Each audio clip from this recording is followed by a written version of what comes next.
परमेश्वर ने ये जरिया अपने लोगों के लिए तैयार किया है, एक खुला न्योता अपने अजीजों को दिया है कि हम दिन भर, चाहे हम जिस किसी भी मुश्किल, जिस किसी भी परेशानी से गुजर रहे हो, हम प्रभु की ओर जा सकते हैं, विश्राम पा सकते हैं, हौसला अफजाई प्राप्त कर सकते हैं और एक नया जीवन प्राप्त कर सकते हैं जो केवल प्रभु के द्वारा ही हमें प्राप्त होता है। आइए अपने सरों को झुकाएंगे और प्रार्थना के साथ इस प्रार्थना बाइबल के अध्ययन में जाएंगे। आइए प्रार्थना करें। प्यारे परमेश्वर, धन्यवाद ही हैं प्रभु एक बार फिर, क्योंकि प्रभु जी ये हमारे लिए एक इतना आदर और सम्मान है कि हम आपके पास आ सकें, आपकी आवाज सुन सकें, आपकी सच्चाइयों पर ध्यान लगा सकें और आपके दिखाए हुए नक्शे कदमों पर चल सकें। धन्यवाद ही हूँ प्रभु अपने अजीजों का, जो सबद दर सबद समय निकालते हैं इस प्रार्थना सभा में जुड़ने के लिए, एक दूसरे के लिए प्रार्थना करने के लिए, उसी मध्यस्थता में प्रभु यीशु के साथ और पवित्र आत्मा के साथ सहकर्मी बनने के लिए, जिस मध्यस्थता में प्रभु यीशु और पवित्र आत्मा इतने अरसे से लगे हुए हैं। विनती करते हैं प्रभु की हमें उस मध्यस्थता की एक ऐसी भलाई, उसकी आशीष, उसका एहसास इतने गहरे रूप से हमारे दिल पर हो, उसका प्रभाव इतने गहरे तरीके से हमारे ऊपर पड़े प्रभु की हम खुद ही में खोए ना रहे, बल्कि दुनिया को बताने वाले बन सकें यह परमेश्वर जो हमारा जीवन दाता, हमारा मुक्ति दाता परमेश्वर है। प्रभु एक बार फिर अपने चीजों को आपके हाथों में सौंपता हूं। प्रभु जी, मेरे पास कुछ नहीं है, आपके पास सब कुछ है।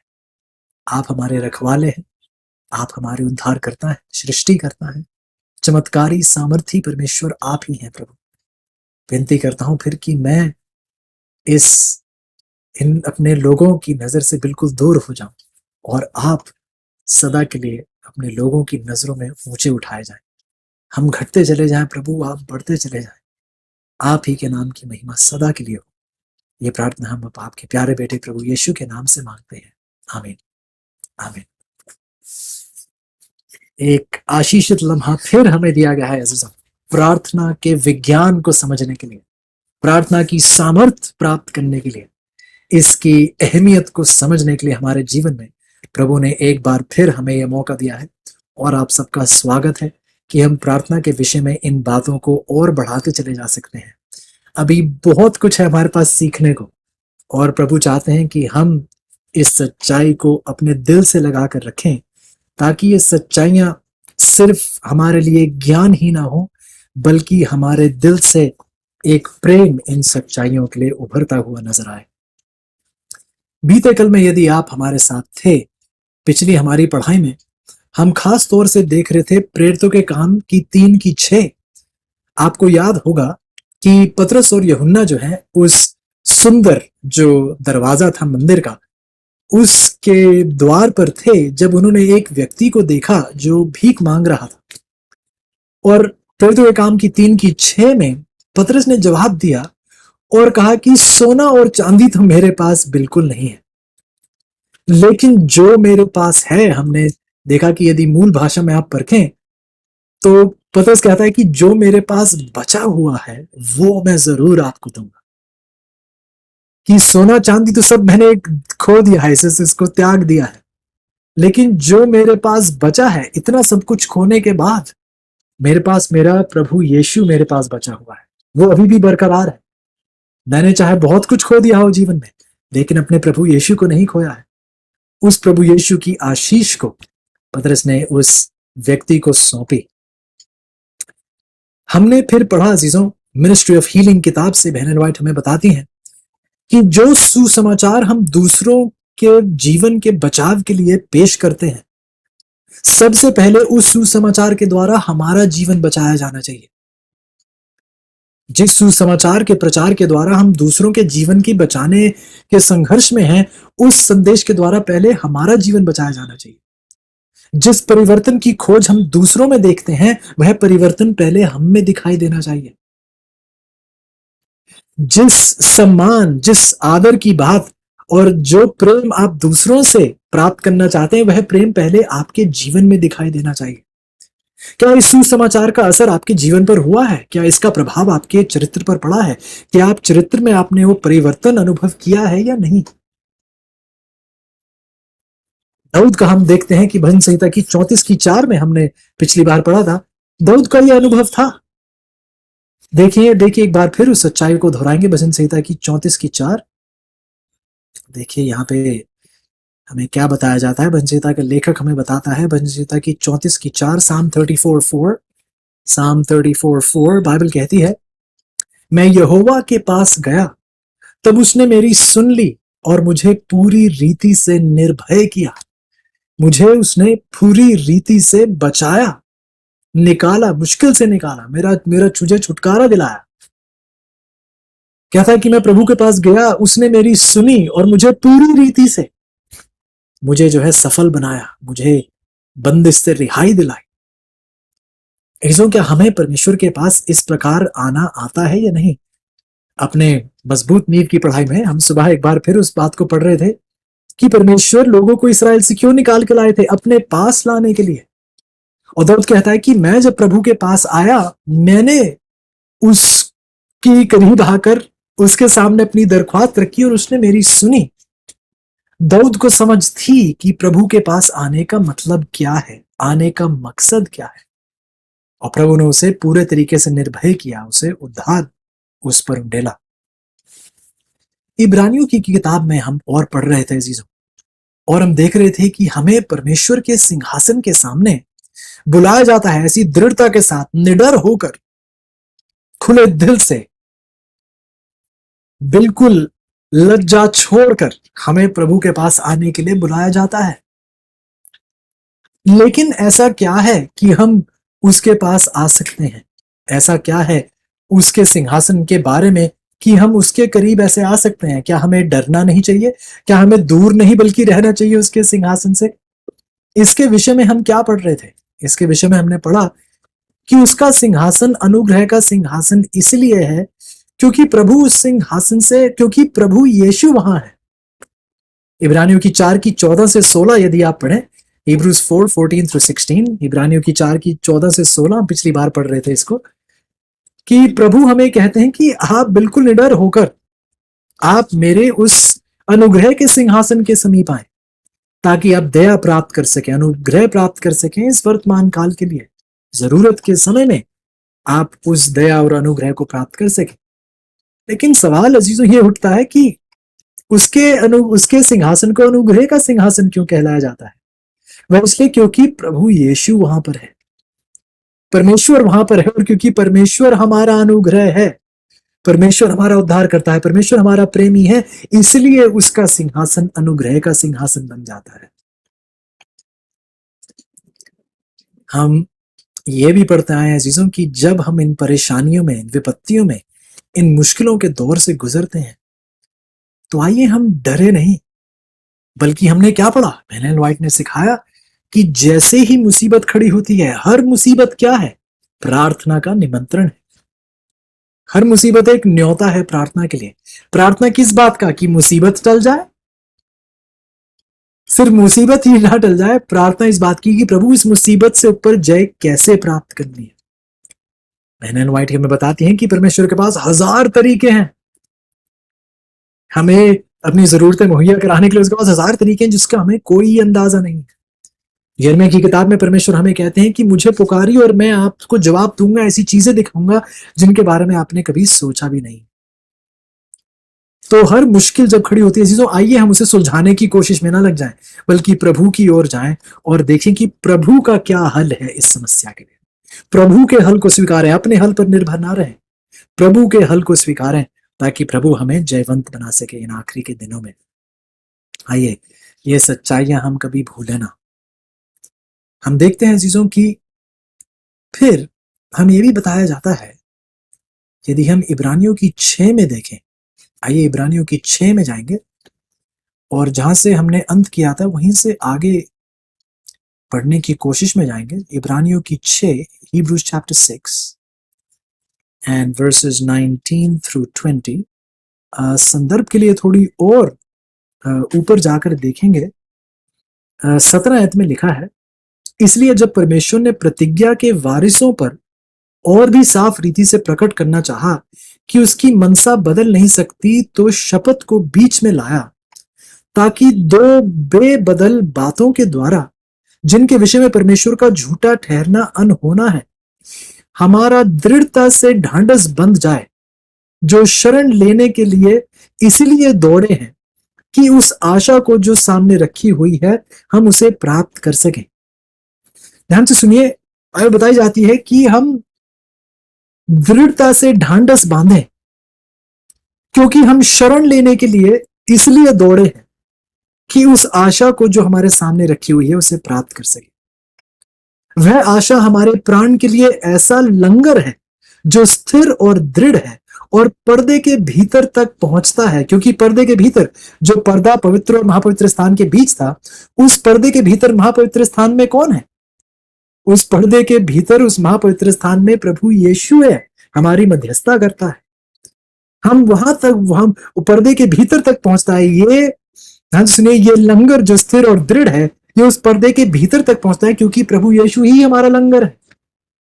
20वीं आयत कहती है, जहां यीशु मलकीसिदक की रीति पर सदा काल का महायाजक बनकर हमारे लिए अगुआ की रीति पर प्रवेश हुआ है। ध्यान से सुनिए अजीजों, कि हमें बताया जाता है कि हम अपने जीवन के लिए एक शरणार्थी की तरह हम शरण प्राप्त कर सकते हैं उस पर्दे के भीतर जहां प्रभु यीशु है। हम उसकी ओर जाकर उस शरण को प्राप्त कर सकते हैं। लेकिन हम दौड़ रहे हैं शरण प्राप्त करने के लिए, लेकिन दौड़ किससे रहे? आपको याद है, हमने पिछले सबक इसके बारे में बात की थी। हम दौड़ एक दूसरे के साथ दौड़ में नहीं लगे हुए हैं। हम दौड़ इसलिए रहे हैं इस आत्मिक जीवन में, इस पवित्र जीवन में, इस मसीही जीवन में, क्योंकि एक शैतान है जो हमें पकड़ना चाहता है, एक शैतान है जो हमें पीछे रखना चाहता है, शैतान है जो पापों के बोझ के तले हमें इतना भारी भरकम बनाना चाहता है ताकि हम इतने भार के साथ आगे तेज गति से चल ही ना पाए। लेकिन बाइबल में बताती है कि हम चल सकते हैं। इब्रानियों की 12 की 1 और 2 में हमने देखा कि यदि हम अपनी नजरें प्रभु यीशु पर बनाए रखें, जो हमारे विश्वास का उद्धार करता और उसको अंजाम देने वाला है, यदि हमारी नजरें उस पर कायम रहेंगी तो हम इस दौड़ में जयवंत हो सकते हैं। हम इस दौड़ में जयवंत हो सकते हैं। क्यों? क्योंकि हम सबके पास एक शरण स्थान है। प्रभु यीशु हमारा शरण स्थान है, वही हमारी पवित्रता है।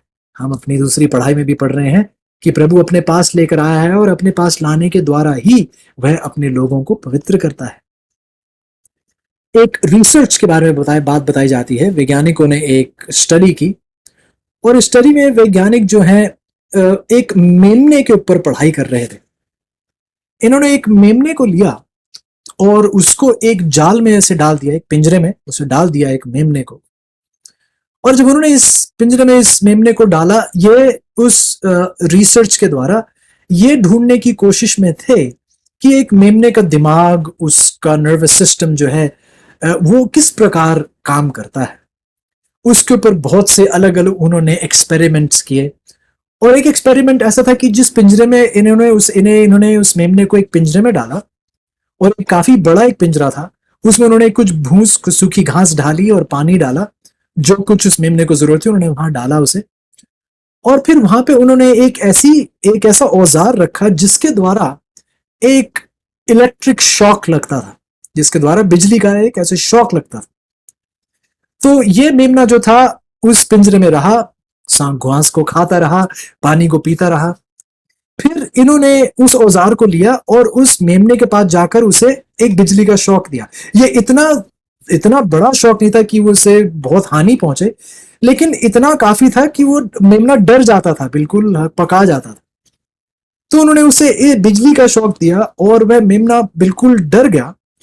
और फिर वह मेमना जो है हट गया और वापस थोड़ी देर के बाद जब थोड़ा उसे सुकून मिला, वापस जाकर घास खाने लगा, पानी पीने लगा। लेकिन उन्होंने गौर किया कि यह मेमना उस कोने में दोबारा नहीं गया जहां से उसे बिजली का शॉक लगा था।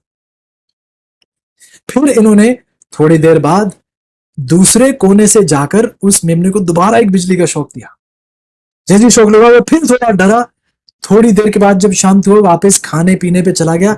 लेकिन अब ये दूसरे कोने में भी नहीं जाता था और पहले कोने में भी नहीं जाता था जहां से इसे बिजली का वो शॉक मिला। ऐसे कर करके वह उसे शॉक देते रहे और वह मेमना जहां जहां से उसे शॉक मिला था उस कोने में दोबारा कभी नहीं गया, जब तक एक ऐसा पल आया कि अब पिंजरे में कोई जगह ही नहीं थी कहीं जाने की। क्योंकि जहां कहीं भी वह पहले गया था उसे वहां से बिजली का शॉक मिला। तो उन्होंने एक्सपेरिमेंट में देखा कि ये मेमना जब उसके पास अब और कोई जगह नहीं बची थी तो एक ही जगह पर खड़े होकर थरथराता रहा, कांपता रहा, क्योंकि इसके पास अब और कोई जगह ही नहीं थी जाने। फिर इन्होंने इस मेमने के जुड़वा को लिया, इसके ट्विन को लिया, और उसे भी एक पिंजरे में रखा। लेकिन इस बार इन्होंने इस पिंजरे में उसके साथ उसकी मां को, उसके साथ उनकी उस मेमने की माता को उसके साथ उस पिंजरे में डाल दिया। पहले एक्सपेरिमेंट में उन्होंने देखा कि वह मेमना जो था इतना डर गया था, इतना घबरा गया था, क्योंकि उसे पता ही नहीं चल रहा था मैं किधर भाग के जाऊं। हर जगह से जहां से उसे चोट मिली थी वह वहां नहीं जाना चाहता था, और डर के मारे वह एक ही जगह खड़े होकर थरथरा रहा था। अजीजों, क्या आज कई सारे लोग ऐसे ही नहीं हैं? शायद क्या हम में से कई सारे लोग इसी मेमने की स्थिति में हैं। कहीं से चोट पहुंचती है, हम वहां नहीं जाते दोबारा। कहीं और से चोट पहुंचती है, हम वहां नहीं दोबारा जाना चाहते। उस अनुभव को दोबारा हम उस चीज को हम दोबारा अनुभव नहीं करना चाहते, उस अनुभव को हम नहीं दोहराना चाहते। और फिर एक पल आता है जब हम इतना घबरा जाते हैं, क्योंकि जहां कहीं हमने सोचा हमें सुकून मिलेगा वहां से सिर्फ चोट ही मिली। तो आखिरकार हम एक ऐसी जगह पर आ पहुंच जाते हैं, खड़े होकर थरथराते रहते हैं, क्योंकि हमें पता ही नहीं चलता कि हम कहां जाए। लेकिन इस एक्सपेरिमेंट में उन्होंने कुछ और किया। उन्होंने उसके जुड़वा को लिया, उसकी माता के साथ उसे पिंजरे में डाल दिया।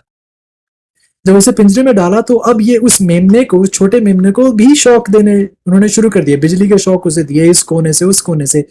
और जब इस मेमने को शौक दिया जाता था, जब इस मेमने को बिजली का शौक दिया जाता था, तो ये मेमना भागकर क्या करता था? दूसरे कोने में जाता था? नहीं, ये भागकर अपनी माता के पास जाता। जब भी उसे बिजली का शौक मिलता, भागकर अपनी माता के पास जाता, और माता पता नहीं उसे क्या कहती, लेकिन जो कुछ भी कहती वह इतना काफी था कि उसे अब डर नहीं लगता। वहां पे जाकर इधर उधर जाने लगता, उस कोने में नहीं जाता जहां से शौक मिला, फिर कहीं और से शौक मिला, दोबारा भागकर माता के पास जाता, और पता नहीं माता उसे क्या कहती, लेकिन इतना काफी था कि अब वह डरता नहीं था, घबराता नहीं था। अजीजों, फिर एक समय ऐसे आया कि जब उस मेमने को शौक लगता तो उसे अब कोई परवाह ही नहीं थी शौक की। उसे अब उस बिजली की शौक की अब डर ही नहीं था, ना घबराता था। उसे ना डर था ना भय था, क्योंकि उसे अब यह पता चल गया था कि जब भी मुझे चोट पहुंचेगी, जब भी कभी हानि पहुंचेगी, तो मेरी माता मेरे लिए वहीं खड़ी है।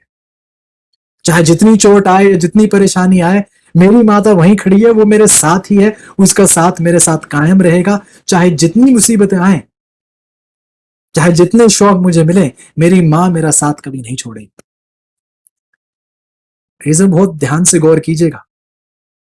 एक मेमना घबरा गया, हकपका गया, सतर्क रह गया, खड़े खड़े थरथराने लगा, कांपने लगा, गुस्सा हुआ, परेशान हुआ। लेकिन एक और मेमना था जिसको अब इस चोट के डर ही नहीं था। इन दोनों में अंतर क्या था? एक के पास एक शरण स्थान था और एक के पास कोई शरण स्थान नहीं था।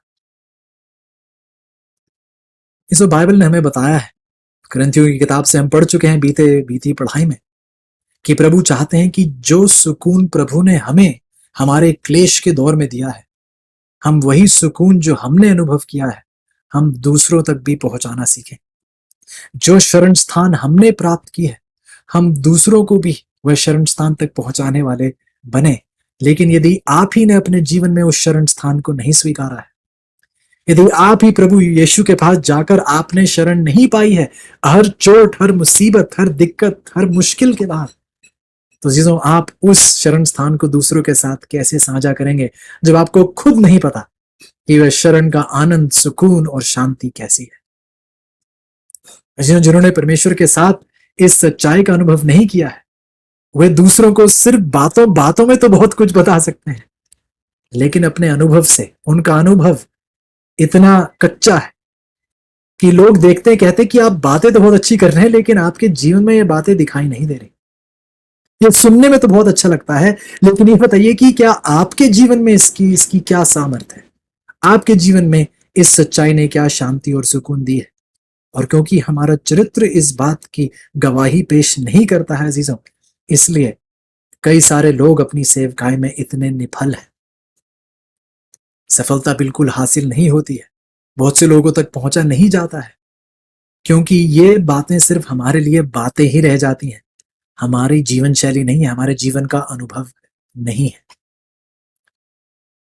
ये जो परमेश्वर हमें एक वायदा देते हैं, एक सबक देते हैं, यशाया की 66 में जाइएगा मेरे साथ, यशाया की 66 की 13 देखिए परमेश्वर हमें क्या सिखाते हैं इस एक्सपेरिमेंट के द्वारा जो किया गया, इसके द्वारा भी देखिए ये एक बहुत अहम सीख हमें दी जाती है। यशाया की किताब उसके 66 की 13, आइज़ाया 66 वर्स 13, आइज़ाया 66:13 बाइबल कहती है, जिस प्रकार माता अपने पुत्र को शांति देती है, वैसे ही मैं भी तुझे शांति दूंगा, तुमको यरूशलेम ही में शांति मिलेगी।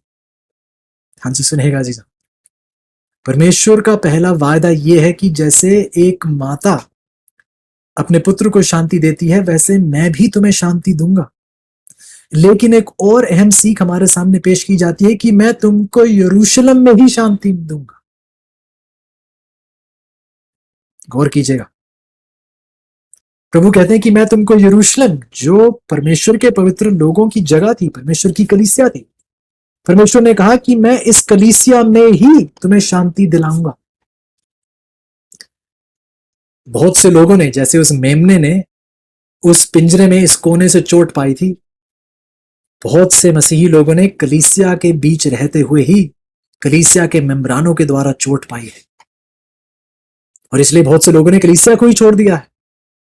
मैं वहां नहीं जाऊंगा, क्यों? क्योंकि वहां से मुझे चोट मिली थी, किसी ने धोखा दिया था, किसी ने मेरे बारे में एक झूठी गवाही दी थी, मैं वहां दोबारा नहीं जा सकता। लेकिन इस जो बाइबल हमें बताती है, परमेश्वर कहते हैं कि मैं आपको उस कलीसिया में ही, आपको यरूशलेम में ही मैं आपको शांति देने के योग्य हूं। कुछ लोग कहते हैं, अरे मैं बीमार हूं, बहुत प्रार्थना की, परमेश्वर ने मुझे चंगाई नहीं दी, तो मैं इस कलीसिया को ही छोड़ दूंगा, किसी और देवी देवता के पास जाऊंगा ताकि चंगाई प्राप्त हो। क्या आपको चंगाई से इतना प्रेम है अजीजों? क्या आपको अपने स्वास्थ्य से इतना प्रेम है कि आप परमेश्वर तक को त्यागने के लिए तैयार हैं ताकि आपको शारीरिक चंगाई मिल सके? मुश्किल सवाल है। हर कोई चाहता है कि वह स्वास्थ्य में जिए, एक स्वास्थ्य जीवन जिए, एक सफल जीवन जिए, एक ऐसा जीवन जिए जहां शारीरिक रूप से बिल्कुल तरोताजा रहे, मजबूत रहे। लेकिन आप किस हद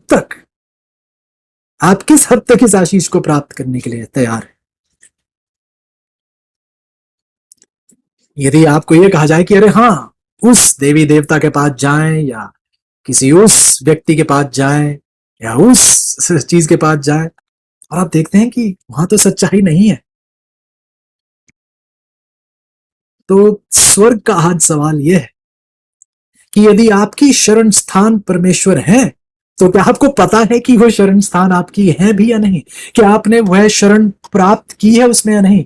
और इसमें सच्चाई यह है कि क्योंकि परमेश्वर के लोगों ने प्रभु में वह शरण स्थान नहीं प्राप्त की है, इसलिए वह दर दर भटकते हैं, अलग अलग दरवाजे खटखटाते हैं, क्योंकि उन्होंने प्रभु यीशु में वह शांति नहीं प्राप्त की है, प्रभु यीशु में उन्होंने वह आत्मिक उन्नति नहीं प्राप्त की है, वह सुकून नहीं प्राप्त किया है, वैसा सुकून जैसा पौलुस को मिला।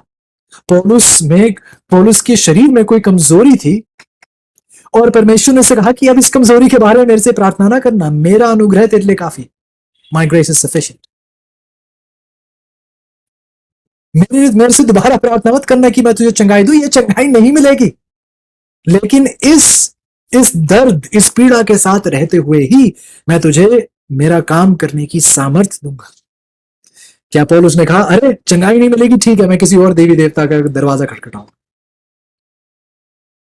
पौलुस कहता है, बल्कि मैं तो खुशी मनाऊंगा, हर्ष उल्लास होगा, मैं प्रशंसा करूंगा अपनी इन कमजोरियों में, ताकि परमेश्वर की बढ़ाई हो। पौलुस को परमेश्वर से इतना प्रेम था कि चाहे उसकी पीड़ा दूर होती या ना होती, उसने ये जरूर ठान लिया था कि वह परमेश्वर का साथ नहीं छोड़ने वाला, वह परमेश्वर का साथ नहीं छोड़ने वाला, वह किसी और देवता के दरवाजे नहीं खटखटाएगा, क्योंकि उसका एक उद्धार करता था, उसने एक शरण स्थान प्राप्त की थी। अजीजों, मेरी आपसे ये दरख्वास्त है, परमेश्वर हमें अपने उस अनुग्रह के सिंहासन के आने के लिए निमंत्रण देते हैं, और मेरी आपसे ये प्रार्थना है आज कि प्रार्थना एक बहुत बड़ा जरिया है जहां पर प्रभु में पुकारते हैं कि हम उसके अनुग्रह के सिंहासन के सामने आए। आइए हम प्रार्थना में, परमेश्वर में, प्रार्थना में होते हुए परमेश्वर में अपनी शरण स्थान प्राप्त करें, आज, कल नहीं, परसों नहीं, क्योंकि हमें नहीं पता कौन सी विपत्ति हम पर आ पहुंचेगी। हमें नहीं पता कब जीवन की बाढ़, जीवन की समस्याएं, आंधी तूफान इस जीवन के हम पर आ खड़े होंगे। यदि आपने आज उस शरण स्थान को प्रार्थना में प्रभु यीशु के साथ नहीं प्राप्त किया है, तो कल आपका विश्वास इतना डामाडोल होगा अजीजों, क्योंकि आप सोचेंगे अब मैं कहां जाऊं, अब मेरे पास कोई शरण स्थान नहीं है। समसून का जीवन देखिएगा, सैमसन, उसकी कहानी बताई जाती है हमें पुराने नियम में, न्यायों की किताब में उसकी कहानी पाई जाती है। और सैमसन बहुत परेशान था, उसकी अपनी पत्नी ने उसे धोखा दिया था, बहुत परेशान था, बहुत गम में था, और उसने सब गम लेकर, क्योंकि उसने अपने पूरे जीवन में प्रभु में अपनी शरण स्थान नहीं प्राप्त की थी, तो अपने सुकून और शांति के लिए वह एक वेश्या के पास चला गया। सुकून और शांति, आराम प्राप्त करने के लिए वह किसी गलत जगह पहुंच गया, गलत दरवाजा खटखटा गया। ऐसा क्या आज हमारा तो ये अनुभव नहीं है कहीं? क्या ऐसा तो नहीं कि आज मसीही लोगों का भी यही अनुभव है, क्योंकि उन्हें उनके जीवन में परिस्थितियां, परेशानियां आती हैं, और ये बुरी बात नहीं है, परिस्थितियों से गुजरना, परेशानियों का सामना करना, ये बुरी बात नहीं है।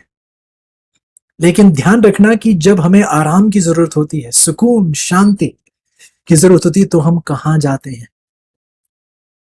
हम कहां जाते हैं जब दिल टूट जाता है? हम कहां जाते हैं जब अपना साथ छोड़ देते हैं? हम कहां जाते हैं जब अपने ही धोखा देकर निकल जाते हैं? तब आप कहां जाते हैं? क्या आपको प्रार्थना में प्रभु के साथ शरण स्थान आपने प्राप्त की है या नहीं? बहुत से लोग हैं, जब परेशान हो जाते हैं, दर्द नहीं सहा जाता, तो वे क्या करते हैं? कभी शराब का सहारा लेते हैं, या सिगरेट का सहारा लेते हैं, किसी और तरीके की हानिकारक पदार्थ का सहारा लेते हैं। कुछ और लोग हैं जो कहते हैं नहीं नहीं नहीं, मैं नशे नहीं करूंगा, मैं तो ऐसे बुरे काम नहीं कर रहा। लेकिन अपने दर्द से बचने के लिए वह क्या करते हैं? खाना ज्यादा खाना शुरू कर देते हैं, गलत खाने खाना शुरू कर देते हैं। जरूरी नहीं कि शराब पी रहे हैं, सिगरेट पी रहे हैं, गलत खाना खाना शुरू कर देते हैं, ताकि उनका मन जो है अपने दर्द से हट जाए।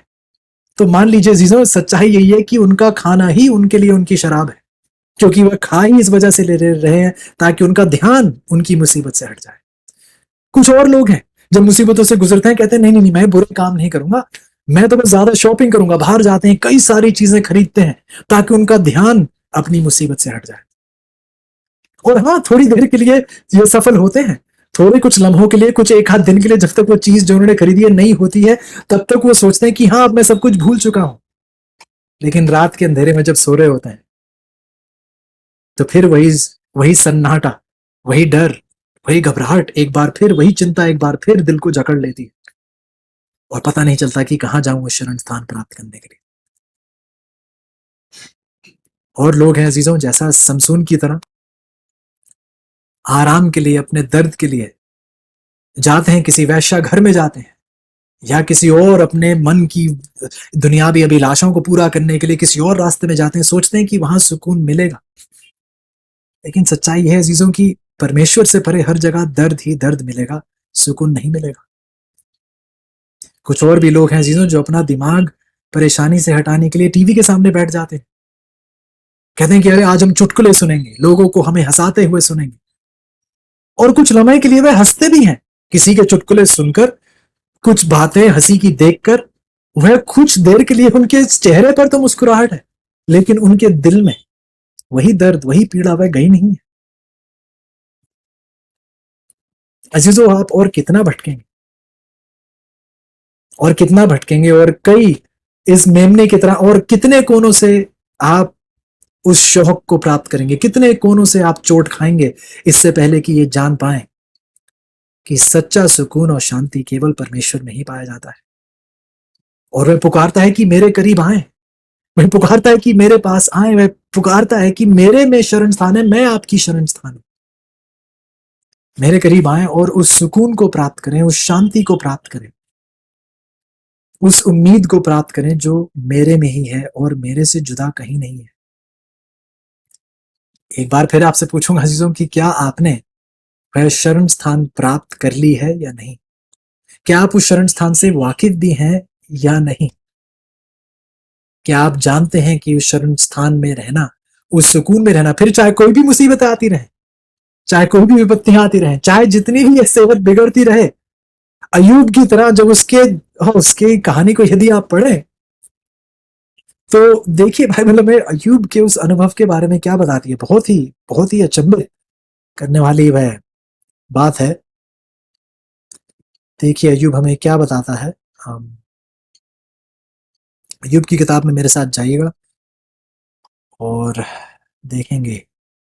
वाह, वाह, अयूब की किताब, अयूब का अनुभव परमेश्वर के साथ, उसके शरीर पर कोड़ फैली हुई है और देखिए कि वह परमेश्वर से क्या कहता है। अयूब की उसका दूसरा अध्याय, अयूब की किताब उसका दूसरा अध्याय, और चाहूंगा आप मेरे साथ उसकी 8वीं आयत देखें। Job chapter 2 verse 8, Job chapter 2 and verse 8, अयूब की 2 की 8। देखिए बाइबल क्या कहती है।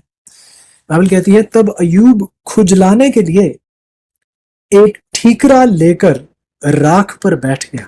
वाह, वाह। 7वीं आयत बताती है, तो शैतान यहोवा के सामने से निकला और अयूब को पांव के तलवे से लेकर सिर की चोटी तक बड़े बड़े फोड़ों से उसने उसे पीड़ित किया। से बड़े बड़े फोड़ उसके शरीर पर हुए। और आप चाहता हूं कि आप काल्पनिक नजरों से अयूब की स्थिति को देखें। उसके शरीर में बड़े बड़े फोड़े हैं, एक टूटे हुए मटके के और टूटे हुए घड़े से जो उसका उसका टुकड़ा है, उसे लेकर वह अपने शरीर को खुजला रहा है। हाँ, 9वीं आयत में उसकी स्त्री उससे कहने लगी, क्या तू अब भी अपनी खराई पर बना है? परमेश्वर की निंदा कर और चाहे मर जाए तो मर जा। 10वीं आयत, उसने उससे कहा, ध्यान से सुनेगा, उसने उससे कहा, तू एक मूढ़ स्त्री की सी बातें करती है।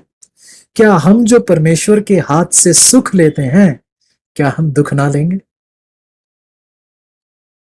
वाह,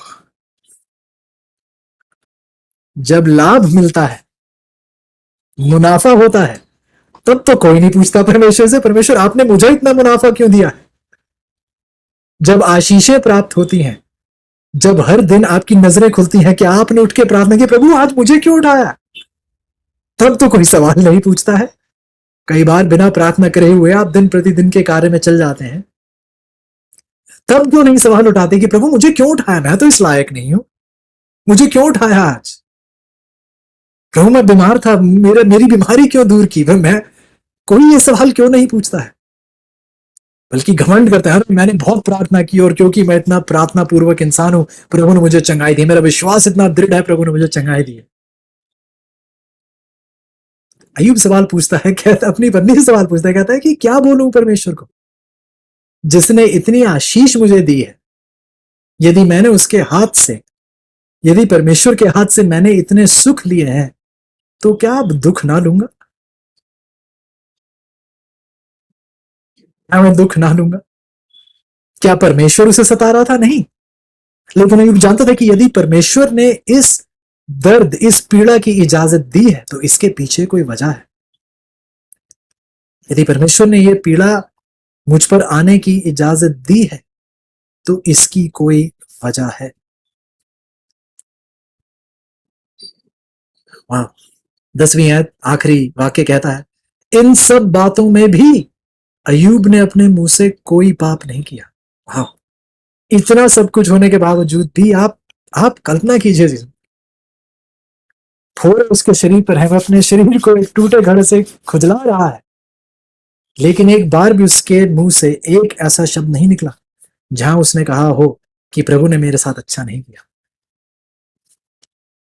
मुझे थोड़ा बहुत अनुभव है, कि एलर्जीज कैसी होती हैं और उनकी सफरिंग कैसी होती है, उनकी मुश्किल कैसे होती है। कई बार इतना परेशान होता था जब कमर एलर्जी से भरी रहती थी, रैशेस होते थे, बहुत बुरा हाल था। लेकिन जब अयूब की स्थिति को देखता हूं तो कहता हूं कि मैं किस बारे में कंप्लेन करना।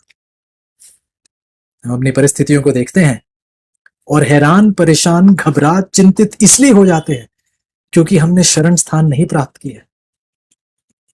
फोड़ों में भी अयूब के पास एक शरण स्थान थी परमेश्वर में।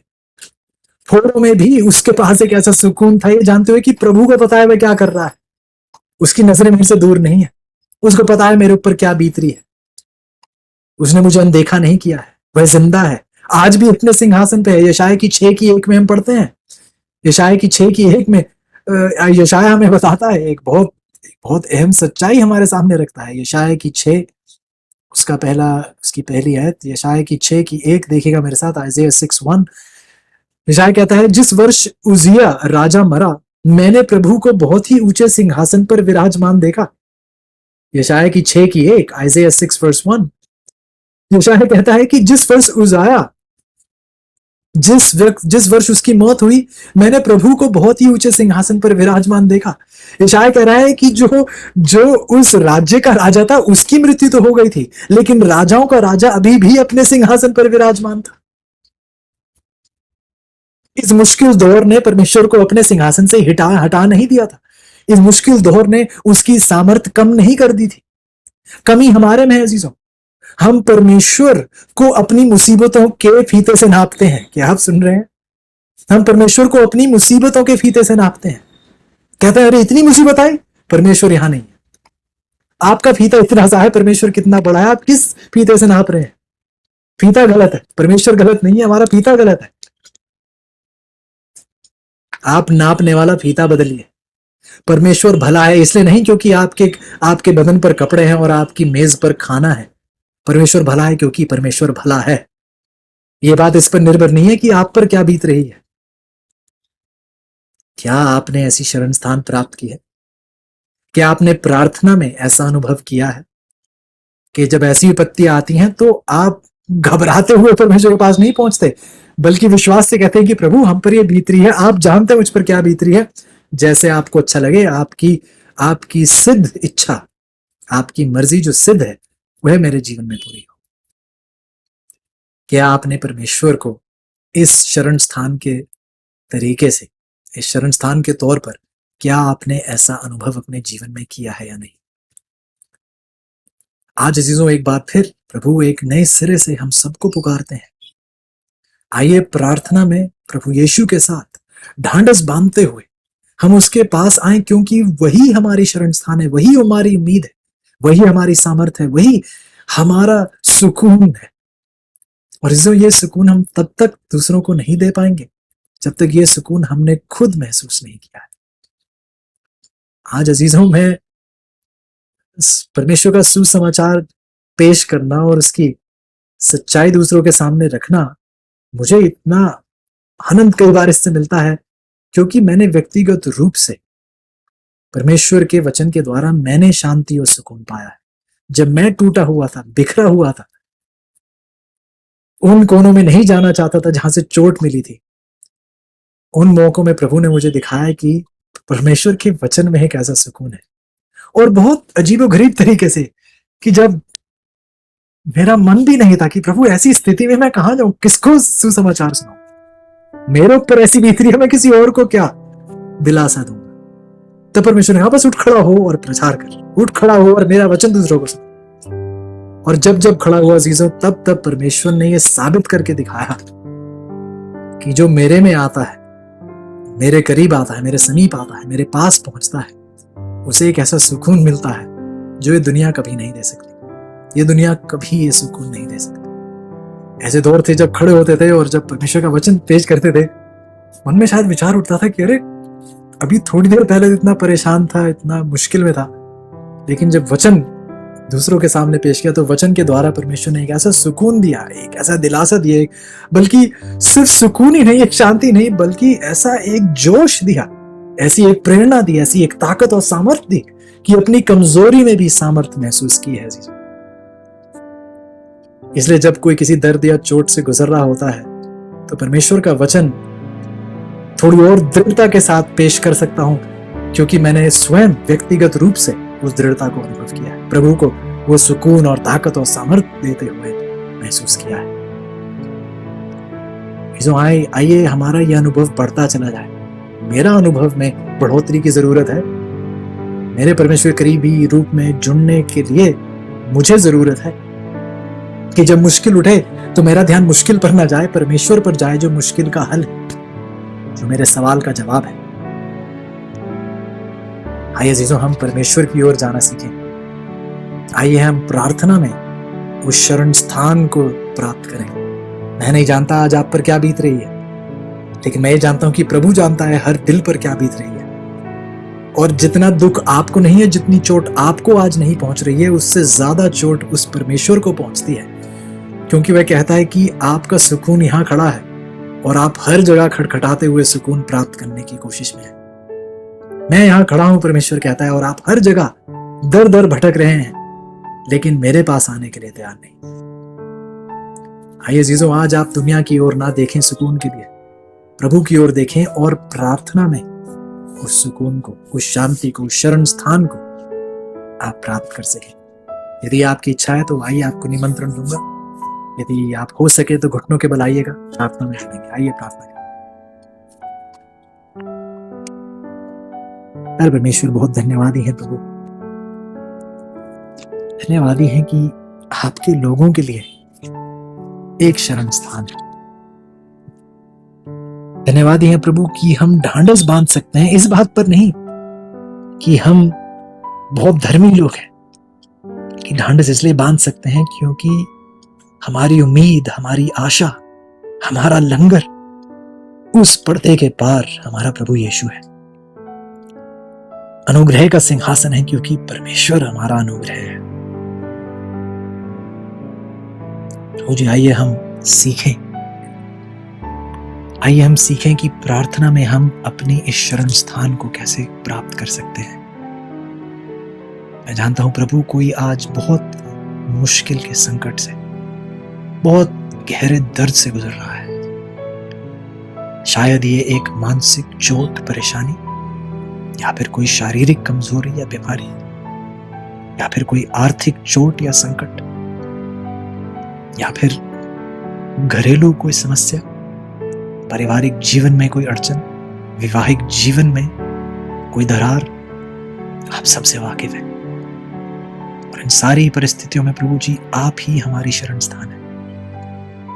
विनती करता हूं प्रभु कि हम आपके पास आना सीखें, आप में वह शरण प्राप्त करना सीखें, ताकि जब हमारे जीवन में परिस्थितियां आए, इनका हम पर कोई भी असर ना हो, ये हमें हिला ना पाए, घबरा ना पाए हमें, क्योंकि हमें पता है कि हमारी एक शरण स्थान मौजूद है। विनती करता हूं प्रभु अपने चीजों के लिए कि हम इस प्रार्थना की सामर्थ, इसकी परिवर्तन करने की ताकत और एक खुला दरवाजा जो परमेश्वर की समीप हमें पुकारता है, आइए हम उस द्वार के अंदर प्रवेश करें और अपनी उस आशा, अपनी उस उम्मीद, अपनी उस सामर्थ, अपनी उस ताकत प्रभु यीशु के साथ रहने वाले बने। ये सारी आशीषें प्रभु जी धन्यवादी समेत प्रभु यीशु के नाम से मांगते हैं।